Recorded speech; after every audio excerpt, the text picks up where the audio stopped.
दिल्ली के लोग अभी कोरोना संक्रमण से जूझ ही रहे हैं कि इस बीच खबर है कि दिल्ली के अंदर दिमागी बुखार यानी कि जापानी इंसेफ्लाइटिस का खतरा भी मंडराने लगा है। क्या होता है जापानी इंसेफ्लाइटिस यानी कि दिमागी बुखार, और दिल्ली इसको लेकर किस तरह से तैयार, इसको लेकर बातचीत करेंगे। हमारे साथ दिल्ली नगर निगम की हेल्थ कमेटी के पूर्व चेयरमैन और आईएमए से जुड़े हुए डॉक्टर विनोद कुमार मोंगा जी हैं। मोंगा जी, स्वागत है आपका पंजाब केसरी ग्रुप में। नमस्कार मुकेश जी, आपने बहुत ही एक ठीक समय पर ठीक आज टॉपिक चुना है। बेसिकली आप देखें कि ये अब गर्मी होनी शुरू होगी। अप्रैल में जो है ये बारिशों से पहले का मौसम और बारिशों तक का मौसम जो है, हम जानते हैं कि वेक्टर बॉर्न डिजीज यानी कि मच्छर जनित बीमारियों के लिए माना जाता है। और उस नाते सभी सरकारें सचेत भी होती हैं। और इन दिनों में मच्छरों का जो काउंट है वो आपके घर के पानी में कितना मिल रहा है, कूलर के पानी में कितना मिल रहा है, आपने कहाँ का पानी इकट्ठा हो रहा है, तो उस हिसाब से ये सब होता है। और आपने देखा कि हर साल अप्रैल से लेकर सितंबर अक्टूबर तक सभी देश के अंदर पूरे इनफैक्ट डेंगू, मलेरिया, चिकनगुनिया ऐसे केसेस हर साल होते रहे। लेकिन एक ये ट्रेंड चला पिछले कुछ दिनों में, जैसे गोरखपुर के अंदर आपने देखा कि हर साल सैकड़ों बच्चों की मृत्यु हो जाती थी। वो जो पॉकेट है वहाँ पर जो है, जो वेक्टर है वो बहुत एक्टिव हो जाता है इन दिनों में। और उसकी वजह से खासकर बच्चों के अंदर बच्चों में दिमागी बुखार जिसको बोलते हैं, जापानी जेई बोलते हैं आप लोग। और जेई जो है बेसिकली एक टर्म है जो ऐसा नहीं है कि जापान से आई है, लेकिन हाँ जापानी बुखार के नाम से मशहूर हुआ। ये खासकर बच्चों के अंदर ये दिमाग के अंदर असर करता है। और एन्केफेलाइटिस का मतलब है जब इन्फेक्शन दिमाग का हो, जो दिमाग की जो लेयर्स हैं उसके अंदर इन्फेक्शन फैलता है। तो उससे यूजुअली बच्चों में क्या होता है, शुरू में सब ये सारे वायरल फीवर्स टाइप बिहेव करते हैं। शुरू में बुखार हुआ, बुखार के बाद उल्टियाँ शुरू हो गई, उल्टियों के बाद दौरे आने शुरू हो गए, आज बच्चा बेहोश हो गया और बाद में मृत्यु हो गई। और ये जो बुखार है इसकी मृत्यु दर काफ़ी ज़्यादा है। लेकिन पिछले 4-5 सालों के अंदर आपने देखा कि गोरखपुर जैसी बेल्ट के अंदर सरकारें इसको काफ़ी हद तक कंट्रोल कर पाई। एक कंट्रोल करने के दो ही तरीके हैं मेनली, एक तो बच्चों को वैक्सीनेट किया जाए और दूसरा वहाँ पर पानी को इकट्ठा ना होने दिया जाए।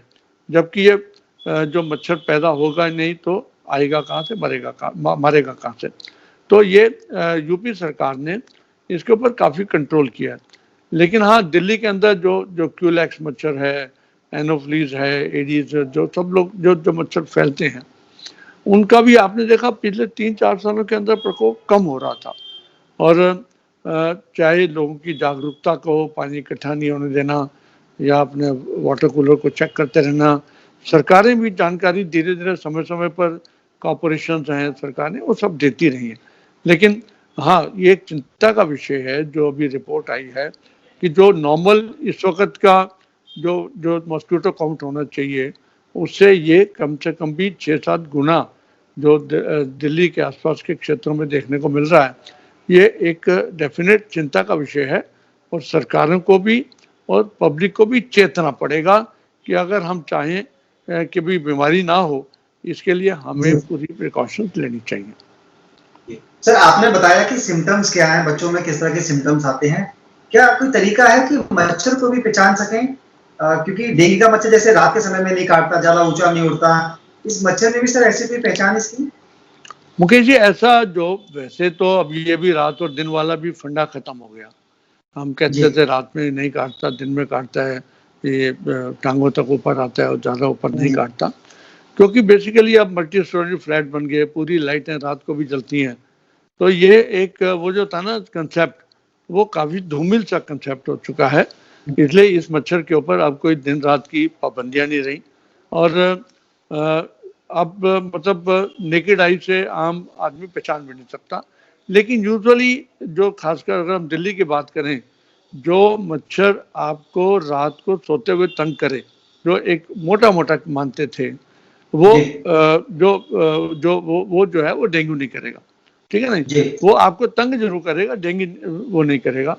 और तो उसी तरीके से जो क्यूलेक्स मच्छर है ये गंदे पानी में भी हो सकता है, और यहाँ पर ये जो पानी कहीं भी इकट्ठा है, जोड़ है, आपके घर के आसपास तालाब है, आपके घर के नालियाँ हैं, इन सब के अंदर वो पैदा होता है और ये बीमारी को कर सकता है। तो हमें इसके 2-3 फंडामेंटल्स हैं बेसिकली। एक तो जी घर के आसपास पानी इकट्ठा ना होने दें, घर के आसपास। दूसरा, घरों के अंदर जो वाटर कूलर्स हैं, आपके फ्लावर पॉट्स हैं, लोग महीनों महीनों पानी नहीं बदलते, लोगों ने मनी प्लांट लगा रखे हैं, पानी नहीं बदलते, तो वो पानी को बदलना चाहिए। अगर पानी जी नहीं बदल सकते तो उसमें मिट्टी का तेल डाल दें, या आजकल दवाइयाँ आ रही हैं वो पाउडर डाल दें जो सरकार दे रही है सबको, तो ताकि मच्छर पैदा ना हो। ओवरहेड वाटर टैंक जो है एक बार बन गए, लोग पानी इकट्ठा हो रहा है, उसके अंदर दोबारा से उन्होंने कभी झांक के देखा भी नहीं, उसकी सफाई की जाए। तो ऐसे जो एक आपको मैं उदाहरण में हमेशा देता था जब मैं म्युनिसिपल कॉर्पोरेशन में था, कि एक कोल्ड ड्रिंक की जो बोतल की ढक्कन उल्टा पड़ा रहे, उल्टा होता है ना, उसमें ज्यादा से ज्यादा 2-3 ml पानी रहेगा। अगर बारिश का पानी उसमें एक हफ्ता से ज्यादा टिक गया तो उसमें इतना मच्छर पैदा हो सकता है कि पूरी की पूरी लोकेलिटी को बीमारी दे सकता है। तो नारियल के पानी की जो ढक्कन, वो जो होते हैं नारियल के पानी के खोल होते हैं, जिसको आप कोकोनट की बात करें, तो वो जो इधर उधर फेंकते रहते हैं लोग, खाया फेंक दिया, खाया फेंक दिया, उसके अंदर भी इतना मच्छर पैदा हो सकता है जो पूरे क्षेत्र को बीमार कर सकता है। तो ये बेसिक छोटी छोटी प्रिकॉशंस हैं, लेकिन ले कौन? सरकार भी सबके घरों का तो पानी चेक नहीं कर सकती, सबके घरों का सामान चेक नहीं कर सकती। तो इसलिए हमें खुद को ही देखना पड़ेगा कि मेरे घर में पानी ना रुका हो, मेरे घर के आसपास जो गंदगी ना हो, मेरे घर के आसपास की नालियां रुकी ना हो। ये हमें खुद को भी, जब तक ये पार्टनरशिप नहीं होगी ना सरकार की और जनता की, RWS की है, NGOs की है, ये ज्ञान दे सकती है, लेकिन ओवरऑल जो हम सबको मिलकर काम करना पड़ेगा। जिस तरह आप एमसीडी में भी रहे हैं, हेल्थ कमेटी आपने देखी है, क्या ऐसा कुछ है कि दिल्ली के कुछ खास एरिया जो इससे सबसे ज्यादा इफेक्टिव हो, और कुछ ऐसे एरिया जिनमें बहुत ज्यादा खतरा ना हो? क्या हम दिल्ली को ऐसे भी डिवाइड कर सकते हैं, खासतौर पर जो आउटर दिल्ली के एरिया है, यहाँ पर थोड़ी खेती हरियाली, ऐसा कुछ? नहीं, खेती हरियाली से फर्क पड़ता भी है, इतना नहीं पड़ता। मैं तो जब 2007 से 12 की बात करूं तो हम हमेशा कहते थे कि ये बीमारी ऑल इंडिया इंस्टीट्यूट के आसपास ही शुरू होती है और वहीं पर खत्म होती है। यानी पहला केस डेंगू का दिल्ली में उन दिनों में एम्स के अंदर, यानी साउथ दिल्ली के अंदर शुरू होता था, और आखिरी केस भी वहीं से आता था। हम इसका एक उदाहरण दे रहा हूं मैं आपको, कि ये जो बीमारी है, पहली बात तो हर चीज का कोई फार्मूला नहीं बनता, लेकिन प्राय देखने को आई है, जैसे इवन मॉस्किटो काउंट की बात करें तो वो अभी भी आज की तारीख में साउथ और साउथ वेस्ट दिल्ली के अंदर ज्यादा है। और इसमें पीछे के कुछ हिस्से जहाँ पर फसल भी उगाई जाती है, नालियां भी ज्यादा हैं, आउटर दिल्ली की बात करें वहाँ मच्छर भी ज्यादा है। तो ये, और जो जहाँ पर साउथ दिल्ली को आप दो पार्टों में कर सकते हैं, एक तो घनत्व वाली आबादी जो बहुत ज्यादा घनत्व है, और दूसरा जो बाहर है खुला इलाका है। तो ये सारी जगह मिलाकर देखा जाए तो मोटा मोटा यही है कि गंदे नाले नालियां और सीवर का पानी जहाँ पे रुक जाता है। आपने देखा कि एम्स के साथ में एक बड़ा नाला चलता था जिसमें हमेशा मच्छर ही पैदा होते रहते थे, वही जो एम्स की कॉलोनियां हैं, रेजिडेंशियल एरियाज हैं, वहां पर जाकर मार करता है। तो ये इन इलाकों के ऊपर सरकारों को ध्यान देना चाहिए।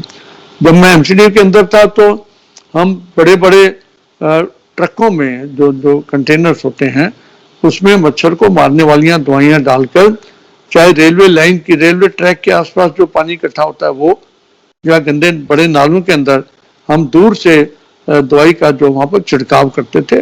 ये उपयोगी चीजें हैं, उन सबका इस्तेमाल करना चाहिए। सर, आप MCD में रहे, उसके बाद से लगातार MCD में आपकी ही पार्टी है, बीजेपी की। आपको लगता है कि तैयारी पूरी है इस बार MCD की, मानसून से पहले हर तरह की गंभीर बीमारियों से लड़ने के लिए, या फिर जिस तरह से देश की पूरा हेल्थ सिस्टम कोविड में लगा हुआ, तो ऐसे में यहाँ लोगों को खुद से भी कुछ तैयारी करने की जरूरत है, या लोगों को खुद पर सख्ती करने की जरूरत है? नहीं, डेफिनेटली मुझे तो लगता है कि MCD को तैयारी भी करनी चाहिए, लगना भी चाहिए। दिल्ली सरकार का भी एक डिपार्टमेंट है जो पब्लिक हेल्थ को देखता है, वो भी इसमें लगना चाहिए। लेकिन उसके साथ साथ लोगों को जागरूकता देनी पड़ेगी, और जागरूकता के साथ हमेशा मैंने देखा कि हमारे जो डोमेस्टिक वीडियो चेकिंग वाले आते थे, तो लोगों के घरों में डीबीसी वर्कर आते थे, तो लोगों के घरों में मिक्सर मिलता था तो फोन आ जाता था मुझे, सर देखो ना मुझे तंग कर रहा है। तंग वो नहीं कर रहा, हम लोग अपनी लापरवाही कर रहे हैं। तो कहीं ना कहीं जो चालान की प्रथा है, मैं नहीं चाहता कि लोगों के चालान हो, लेकिन आप देख रहे हैं मास्क डालने के ऊपर भी जब तक चालान ना हो लोग लापरवाही करते रहते हैं, और चाहे अपना नुकसान कर रहे हो। तो इसलिए ये जो जो है हमें जानकारी देनी चाहिए, और कुछ रूल्स को बहुत मुस्तैदी से, बहुत मजबूती से उनको लागू करवाना चाहिए, चाहे उसके अंदर हमें थोड़ा बहुत लोगों को जुर्माना या सीख देने के लिए एक सिस्टम जो बना है उसको अपनाना चाहिए। थोड़ी सख्ती भी जरूरी है। जैसे बिल्कुल आपने बताया कि कोरोना के बीच दिमागी बुखार भी बड़ी चिंता है दिल्ली के लोगों के लिए। लोगों को न सिर्फ जागरूक होना होगा बल्कि अपनी जिम्मेदारी समझते हुए इस बीमारी से लड़ने के लिए आगे भी आना होगा। बहुत बहुत शुक्रिया बातचीत के लिए सर, समय देने के लिए। नमस्कार, धन्यवाद।